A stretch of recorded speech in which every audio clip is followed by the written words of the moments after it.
So I'm gonna show you all about painting in this room because we have not painted yet. So you see this big red sign here that says squirt bottles are for teacher use only. They are for teacher use only. They're tempting, I know, but I don't want you touching them because they are a mess. I have all of this down here for you, pre-made little containers of different colors, and they're all labeled. So you're just gonna take your colors out of here. For this project, you're really only gonna need white and one other color because we're doing tints of one color. So we're mixing one color with different amounts of white. So you take that, I'm actually doing it orange, so. Okay, and then over to the sink. We're gonna need our materials over at the sink. So I'll show you what those are. Okay. So all of you have a styrofoam tray that is your tray for the whole semester. So that stays in your partner bin. It's just for stability. Every class period, you'll take a fresh piece of palette paper from this green bin that's labeled.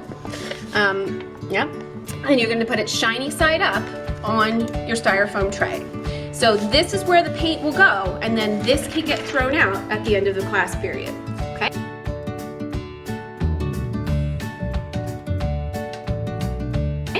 So we also need a palette knife. Any one of these palette knives will do, okay?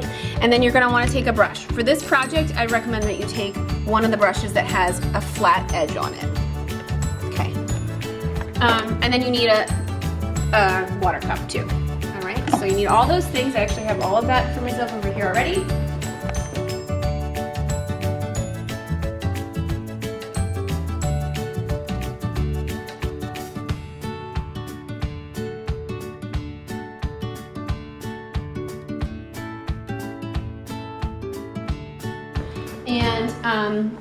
And then you're gonna get your project out, and all of the little compartments that we made with our ruler last time are gonna be painted with different tints. So we're gonna get our paint out of our paint pots to begin. So we also need some paper towel. So let me grab a little paper towel. So you're gonna get some white out with your clean palette knife. Okay, and you want to have like about that much. We probably don't need more than that for one class period. And then I'm going to use my paper towel to wipe off my palette knife. You might even want to dip it in the water and get it clean enough so that you can dip it into another color without contaminating it. See how nice and clean this is? We want them to stay this way for the next group of kids coming in. So use your palette knife to scoop out an equal amount of that color. Okay, and now you can use your palette knife to mix together different tints. So what I always like to do is mix color into the white. If you try to mix white into the color, it's a little bit difficult because the colors are usually a lot stronger than the white. It takes a lot of white to affect the color. So get a little bit of white and then get as much orange as you think you're gonna want to make a tint. Remember, a tint is just the color mixed with white. And when you mix it, you wanna make sure it's mixed up really well. We don't wanna see any streaks. We don't want it to be marbleized. We want it to become its own new color, very clear, single color. So mix it up real good before you start to try and paint it anywhere. So there's one tint I know I'm gonna use. I'm gonna take just a little bit of white here. I'm gonna take a lot more orange, and I'm gonna mix those together so that I can make another tint. So theoretically, there's an infinite amount of tints that you can make because it just depends how much white you add to your color.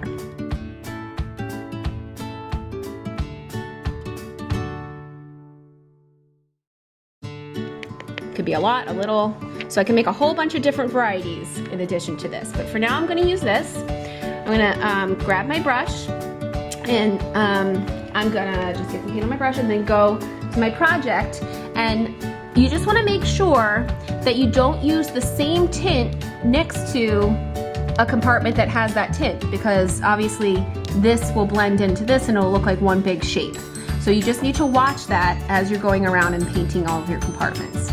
So I'm gonna do this tint in here, and I'm gonna start by using the flat edge of my brush to go along that straight edge that I've created with my ruler. So we wanna take care of that straight edge before we do anything else, and then pull away from the straight edge.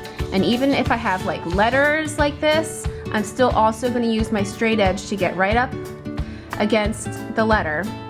And notice I'm turning my paper so that I'm always in a, most comfortable position to be able to pull away from the edge that I'm trying to paint, okay?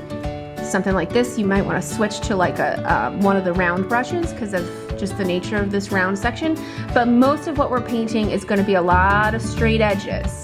So do your edges before you paint your centers. So get the whole thing painted up, nice with no streaks. And you can use your water to rinse off your brush when you're ready to switch to a new color. So when I rinse my brush, I don't want to have a soaking wet brush because I really don't want to water down my paint. So I wipe off my brush with my paper towel before I switch to a new color, okay? When we wash our brushes at the end of the class period, you have to put your hand under the water and rub it like this so that you're really getting your paintbrush clean, so that I can't actually paint anymore because my brush is so clean. You also want to make sure that you're putting the lids back on your paint pots nice and tight. You hear them snap, they're totally shut. We don't throw these back into the paint containers. We gently put them in so that they don't spill over at the paint center. And that's it.